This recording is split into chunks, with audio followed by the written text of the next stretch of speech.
Hello, everybody, and welcome. I have been joined by Leo and Konstantinos from Para Bellum. Guys, welcome back. It's been a while. It's been, yeah. It's been How have you been doing? good. We first of all, thank you for having us here. Oh, you're always welcome. And we're just finished a full round of expos. We just finished with the UK Games Expo this year. It was absolutely great. We had a lot of good reception and so on, and now we're back and preparing for the next one.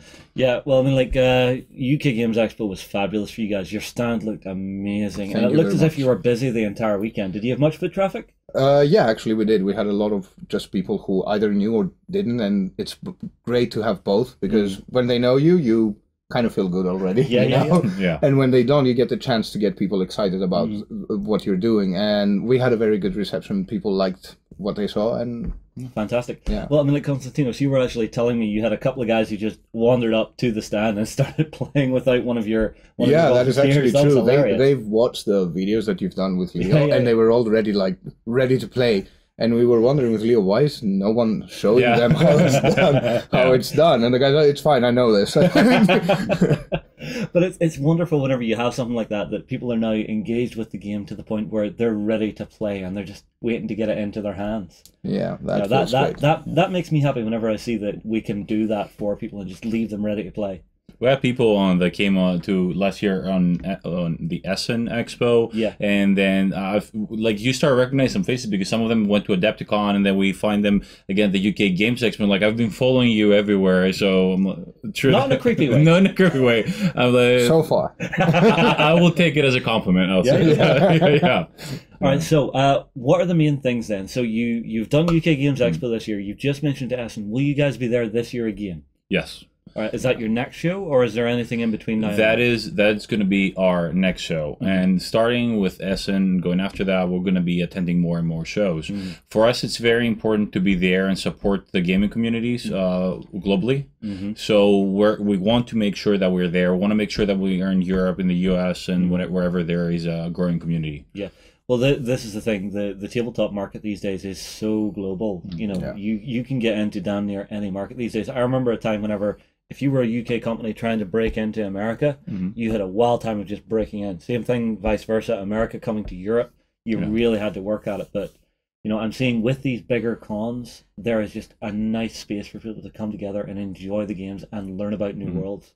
And that's what I love about what you guys do when you're at an actual expo is your key goal is to give people that wedge into the background, into the story, into the actual game itself, to get them up and playing.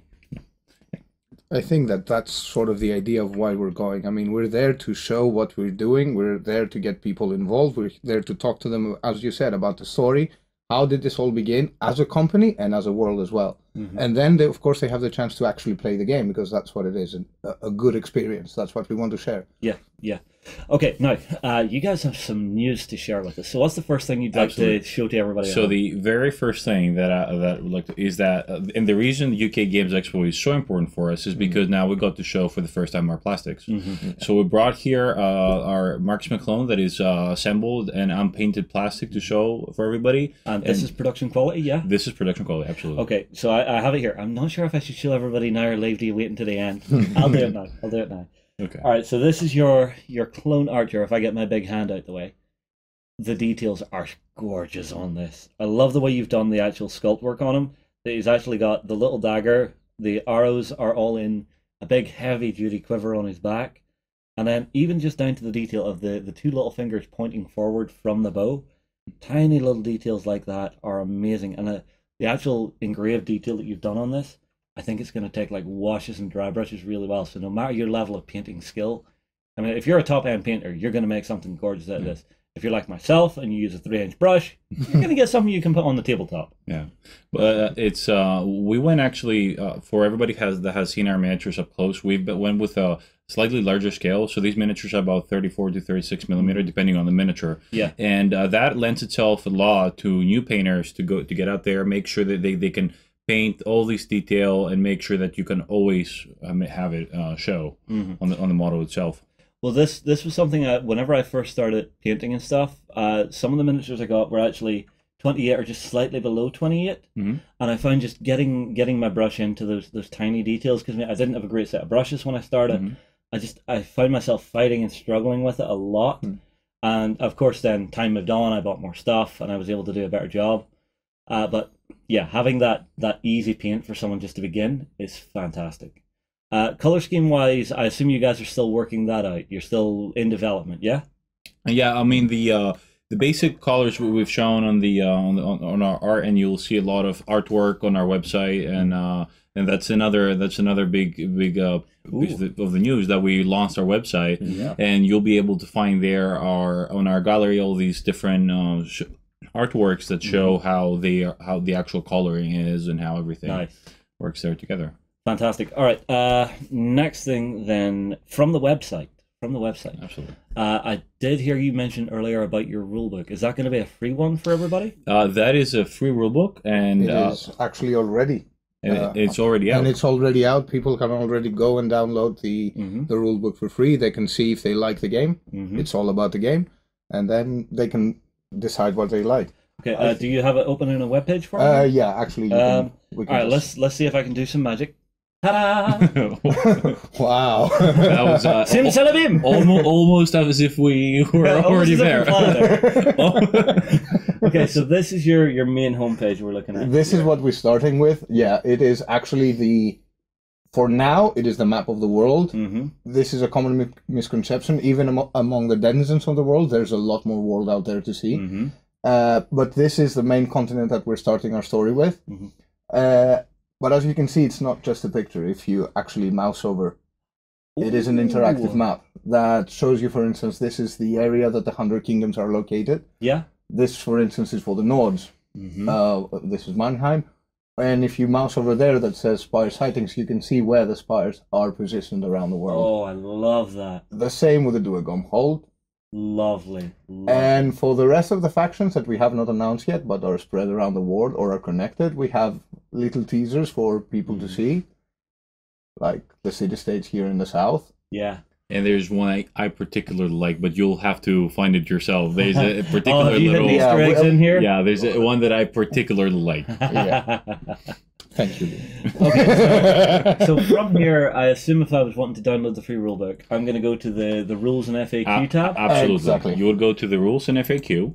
And now the structure of this is that you will always be able to find the latest version of the rulebook there to the left for free PDF that has the complete rules, and you're always going to be able to find it there. Now on the right, you'll see on the rules part, we're going to be having all the army lists. So the army lists, you will be able to download them for free. Yeah. You'll have all the statistics, all the rules, all the upgrades, everything you need to play your army and build a list from that.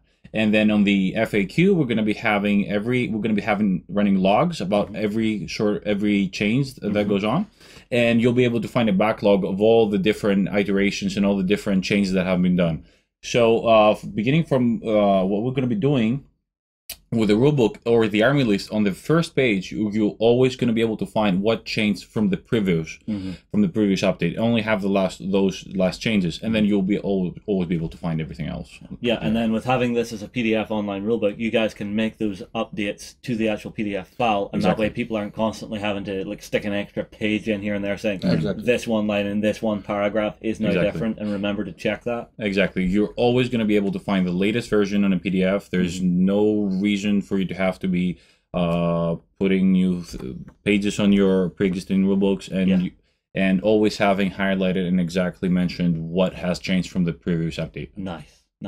Now, that's really good, because as soon as a game hits market, I know people do like alpha testing, beta testing before it goes to market, but as soon as it's in gamers' hands, that's when the real testing begins for any game.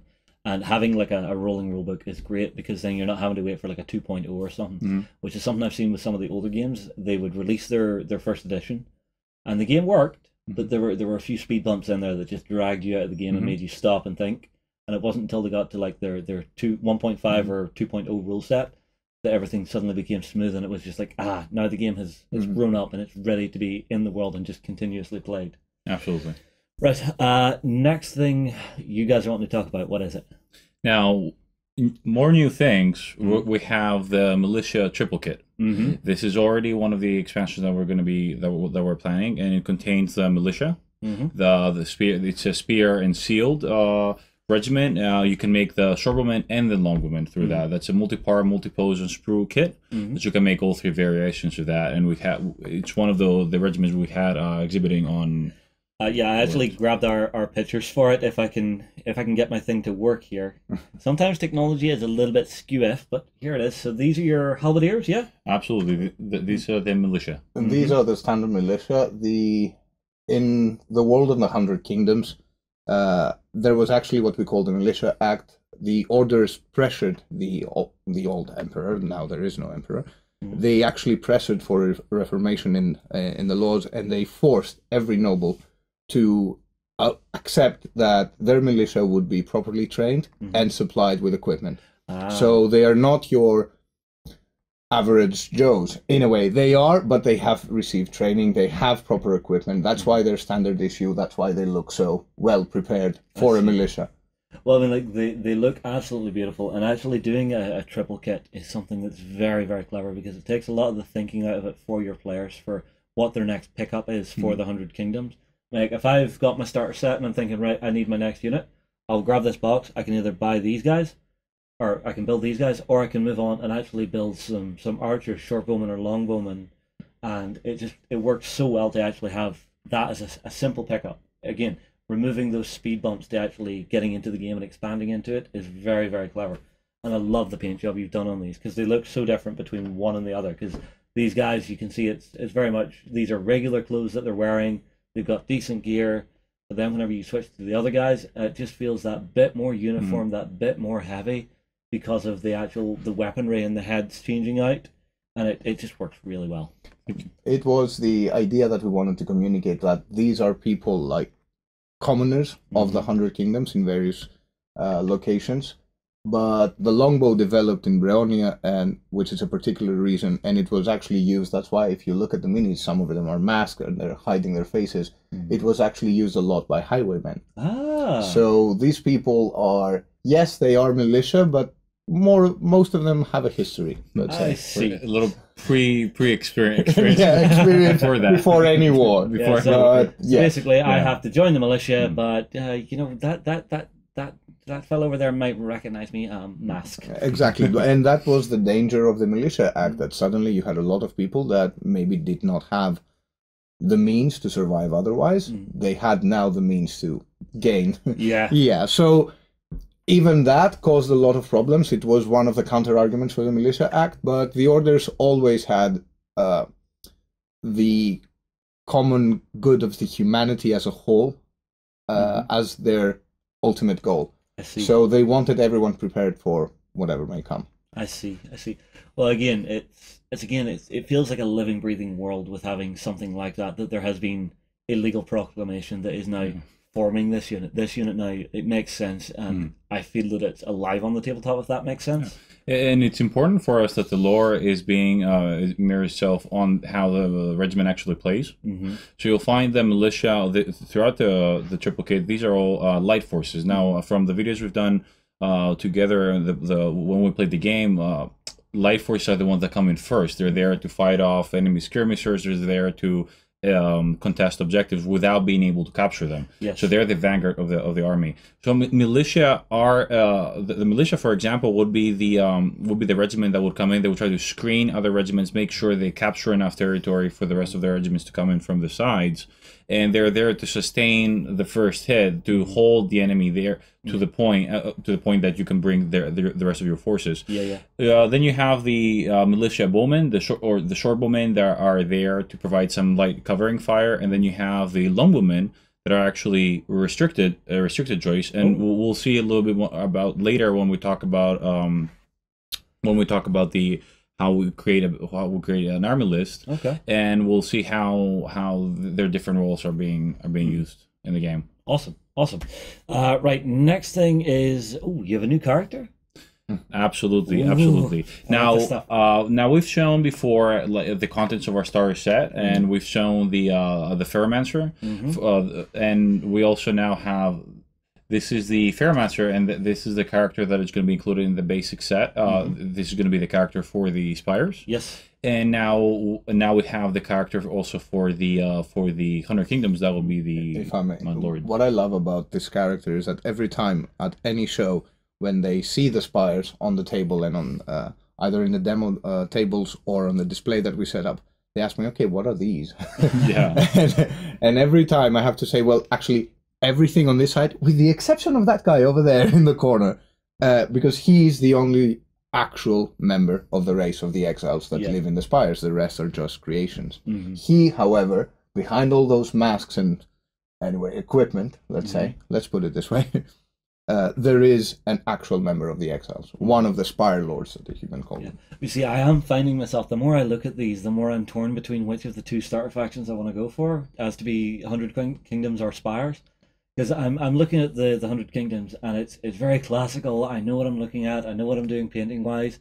But then I look at the Spires, and it's just like, they're so different. They are, like, beyond what I would normally expect. Having that biomantic technology being brought out onto the tabletop as an engine of war, it's really starting to tempt me. There's a solution here you might not be seeing. You could go for both. Oh, but then I have to pay twice as much.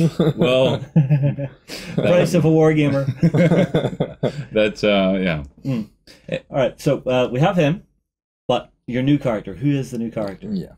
Yeah, I think you can. So the new character here is the Mounted Lord. Now for the that you saw during the UK Expo. This is the miniature that is going to be included in the basic set, and is the one that is going to be leading the forces of the 100 Kingdoms. Now the Society of the 100 Kingdoms, as you might have guessed from the militia, it is very militaristic. It had to be. The way the kingdoms have evolved as a civilization was always around war, even whether that was between infighting, a lot of it. Even during the times of the Empire, when there was some unity, there was some cooperation, they had constant raids from the Nords that came from Mannheim in the north. So it is part of their identity as a civilization. So even the nobles, even the firstborn of nobles, very often follow a military path. Be that from the military academies in Argem, the capital of the old empire, where all the legions used to be, and those that have not disbanded. I think we have discussed it in the previous video. We have a video where we went really in depth into it. If you haven't seen it, check out the links to the Para Bellum content on the site. Fabulous chest we have, beautiful artwork to look at, and just I love hearing Konstantinos go off on one when he's talking about the stories. It's very soothing. Yeah, you also need to stop me at points because I could go on forever. So yeah, even the firstborns of nobles often go to the military schools or they undergo knight training. Now, knight training, we have actually released the information on our household knights on the Facebook page. They undergo serious training, no matter where they come from, and you cannot actually become a knight unless you are awarded the title by very specific, like a Count Palatine or a Marshal. They are the only ones that can actually give you the knight rank, let's say. And in order to achieve this, the last step is to actually take part in combat and whet your blade. So you must be a proved sort of, if not veteran, then at least proven warrior, in order to become a knight. Now, these are noble lords that undergo through all that.